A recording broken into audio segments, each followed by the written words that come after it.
Vladimir Putin ha puesto en alerta a sus fuerzas nucleares. El presidente ruso ha tomado esa decisión y lo hace, asegura, en respuesta a los últimos mensajes de la OTAN, que ha enviado más tropas al este de Europa. Y también en respuesta a la oleada de sanciones que ha aprobado Occidente contra Rusia tras la invasión de Ucrania. Es la explosión del depósito de petróleo que surte las gasolineras de Basilkiv, región cercana a Kiev. Las tropas rusas siguen atacando infraestructuras de energía estratégicas para Ucrania. Y en la capital, en las últimas horas, se han escuchado las explosiones más intensas desde el inicio de la ofensiva. Delegados de Rusia y Ucrania van a sentarse a dialogar en la frontera entre Bielorrusia y Ucrania. Será en el territorio del país vecino a Ucrania, que Kiev consideraba poco neutral porque había permitido el lanzamiento de misiles contra su territorio y también el paso de tropas rusas para invadir Ucrania. Pero finalmente la oficina del presidente Zelensky ha confirmado que acepta negociar con los enviados del Kremlin que ya se encuentran en Bielorrusia y enviará a sus propios representantes. No hay precondiciones para este diálogo que abre la puerta a una distensión, incluso a una posible tregua. Mientras tanto, lo que estamos viendo sobre el terreno es un avance de las tropas rusas sobre Kiev. Están acercándose por el noroeste de la capital del país y se han producido combates muy duros a apenas 20 kilómetros del centro de la capital. Aquí en Kiev se están escuchando explosiones cada vez más cerca del centro, más cerca de los lugares donde están la sede del Parlamento y del Gobierno. Al mismo tiempo, las calles permanecen vacías de ciudadanos y lo que vemos es pasar constantemente vehículos con tropas o con milicianos dirigiéndose a un frente cada vez más cercano. Son imágenes del asalto ruso a Kharkov que el gobierno ucraniano asegura que ha rechazado. Así han quedado algunos de los barrios de la segunda ciudad del país. Los civiles se han refugiado en sótanos, en el metro o incluso en discotecas. En el hospital, los niños han sido trasladados a un refugio. Durante la pasada noche, las tropas rusas han atacado instalaciones petroleras y gasísticas de Ucrania, incluido un gasoducto próximo a Kharkov. El gobierno ucraniano asegura que 4.300 soldados rusos han resultado muertos o heridos y que hay 200 detenidos. Dicen que han puesto en marcha una página web con información sobre los soldados rusos fallecidos. Moscú desmiente estos datos, pero no da cifras. El portavoz del Ministerio de Defensa, que ayer anunciaba una ofensiva en todas direcciones, dice que han bloqueado las poblaciones de Jersón y Berdiansk, al sureste del país. Los equipos de rescate buscaban esta mañana supervivientes entre las ruinas de un edificio derribado en la batalla. Hay al menos 4 muertos. Se mantienen largas colas en las fronteras que miles de ucranianos intentan cruzar para ponerse a salvo. Los trenes que parten de Leópolis, al oeste de Ucrania, van abarrotados. La policía local ha establecido controles en todas las entradas a la ciudad. Son algunos de los miles de refugiados que siguen cruzando las fronteras ucranianas evitando la guerra. Según ACNUR, la cifra es de 368.000 personas, la mayoría con destino a Polonia, Moldavia y Rumanía. La Unión Europea da una respuesta sin precedentes a la crisis con Rusia. Por primera vez van a proponer facilitar armas a un tercer país que no pertenece a la Unión. El responsable de política exterior europea, Josep Borrell, ha anunciado que propondrán enviar un fondo de armas y material sanitario a Ucrania. La presidenta de la Comisión ha confirmado el cierre de todo el espacio aéreo de la Unión Europea a los vuelos con Rusia. Hoy estamos pendientes aquí de nuevo en Nueva York de una reunión del Consejo de Seguridad de las Naciones Unidas. Se supone que van a convocar para mañana la Asamblea General de la ONU a sus 193 miembros para votar nuevamente la resolución que ya planteó Estados Unidos la semana pasada para condenar la agresión, la invasión rusa de Ucrania. Esta vez Rusia no puede ejercer su derecho de veto porque no puede hacerlo en la Asamblea General. Así es que se espera que se apruebe esa resolución de condena por una amplia mayoría. Por tanto, se trataría, según fuentes diplomáticas, de dejar de manifiesto una vez más el aislamiento de Rusia en la escena internacional.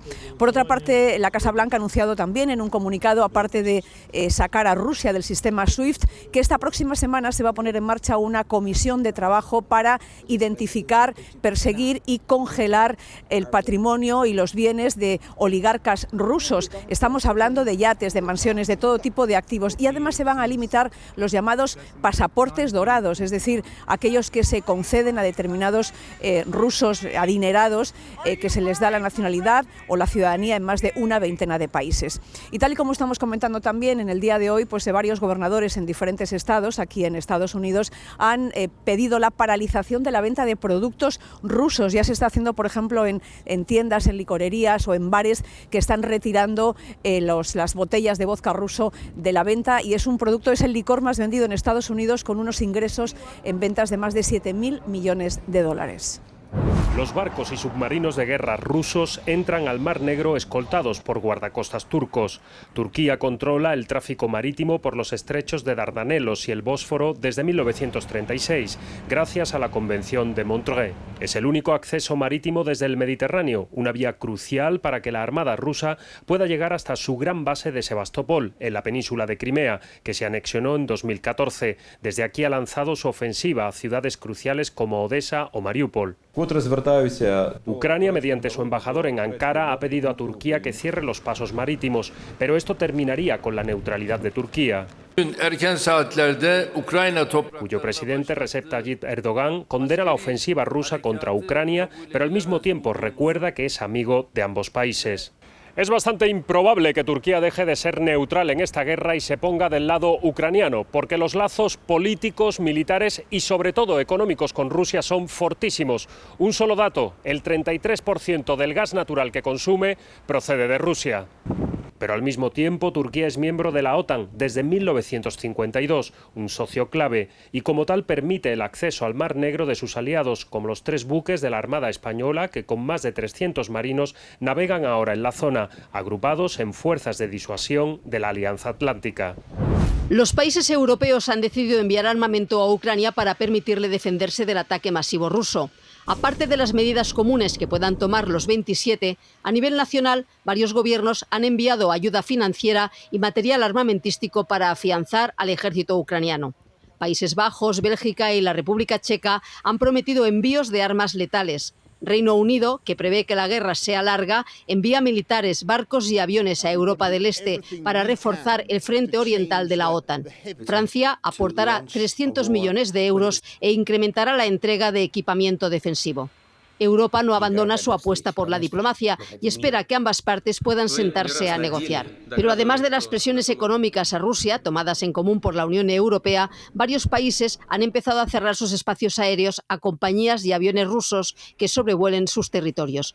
Solo se podrán utilizar los aeropuertos para casos de emergencia o por motivos humanitarios. Rusia ha respondido con la misma medida. Los países más afectados son los bálticos, que sobrevuelan territorio ruso en sus conexiones con Asia.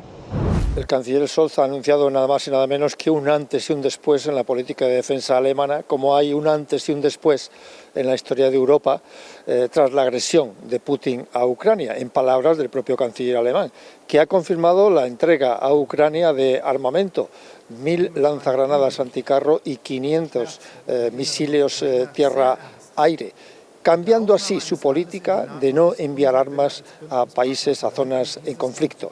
Pero además Alemania ha anunciado la inversión multimillonaria, la creación de un fondo extraordinario de 100.000 millones de euros para reforzar su ejército en todos los sectores. Más y mejores barcos, más y mejores aviones, drones, mejor equipamiento para su ejército de tierra. Y además Alemania va a tener un presupuesto de defensa superior al 2%, que es una vieja exigencia de su aliado Estados Unidos y de la OTAN. Y eso todo en un día en que más de 100.000 personas han salido aquí a la calle en Berlín para protestar contra la guerra y contra la agresión de Vladimir Putin a Ucrania. La policía rusa ha detenido a más de 900 personas en 44 ciudades este domingo por protestar contra la invasión de Ucrania. Este es el momento, como ven, en que los agentes detenían a uno de los manifestantes ante el rechazo del resto de personas. En total, desde el inicio del conflicto el pasado jueves, más de 4.000 personas han sido detenidas. Son datos de la organización independiente OVD Info. Multitudinaria manifestación en Berlín contra la guerra en Ucrania, con la emblemática Puerta de Brandenburgo detrás. Miles de alemanes han unido sus voces para rechazar la invasión rusa y pedir al presidente Putin que abandone este país. En España también ha habido manifestaciones en apoyo al pueblo ucraniano en varias ciudades. La más multitudinaria ha sido la de Madrid. Las 3:30 de la madrugada llegaba a Cracovia, Polonia, este convoy con 110 españoles, la embajada y los últimos miembros del personal diplomático español en Kiev. Horas antes cruzaba la frontera este otro, también escoltado por la policía, con 40 españoles evacuados. Una travesía de 40 horas que hoy nos ha contado Ruller. Muy cansado, pero caravanas kilométricas hacia la frontera, en la carretera que hemos cogido hacia Cracovia, y la ruta se iba improvisando siempre en función de pues, si hay un puente bloqueado o no, o si hay aquí tomate o no hay tomate. Ahora descansa en este hotel hasta que coja el avión fletado por el gobierno español. Está previsto que llegue a Madrid mañana con los demás evacuados. Desde este otro hotel en el sur de Ucrania, Luis pide ayuda para salir del país. Y con grandes explosiones que tiembla el hotel. En Odessa todavía sigue Sergio. Aquí tengo mi bolsa, mi maleta. Trata de coordinarse con otros españoles para salir hacia Moldavia. No tengo forma de salir porque todos los transportes públicos se han cancelado. Tienes que tener cuidado si vas a la calle porque te apuntan con las metralletas, te quitan el móvil. El momento del pase de Ucrania a Polonia ha sido muy duro porque es mucha gente, mujeres y niños intentando pasar. Con el objetivo llegar a la frontera, en la de Polonia sigue un grupo de GEO para asistir a los españoles que necesiten ayuda.